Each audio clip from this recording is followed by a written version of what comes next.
Ces eaux à des dizaines de chalutiers étrangers, essentiellement chinois. C'est une victoire pour les petits pêcheurs. Ils ne cessaient depuis des années de dénoncer une concurrence déloyale de la part de ces navires venus d'ailleurs. C'est un reportage de Sarah Sako et Eliman Dao pour France 24. Au quai de Yoff, l'un des plus importants de la capitale, la colère gronde. Ces hommes vivent de la mer depuis des générations. Leur quotidien est chaque jour plus difficile. Mbaye est désespéré par sa prise du jour.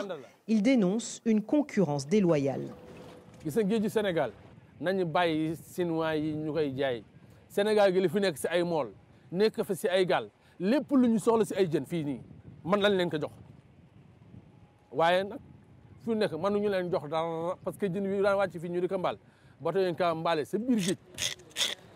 Les pêcheurs ne sont pas les seuls à tirer la sonnette d'alarme.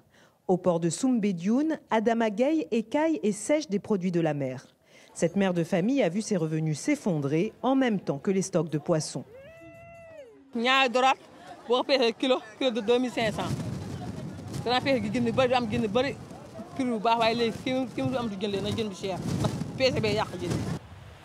Face à cette situation, les pêcheurs demandent à l'État d'appliquer la préférence nationale. Ils réclament plus de transparence dans l'attribution des licences de pêche et pointent du doigt les navires étrangers qui, sous pavillon sénégalais, s'attaquent à des ressources déjà surexploitées. Pour ce spécialiste, il y a urgence. Si on continue à donner des licences de pêche, à signer des accords de pêche sur des espèces surexploitées, on arrivera vraiment à la catastrophe.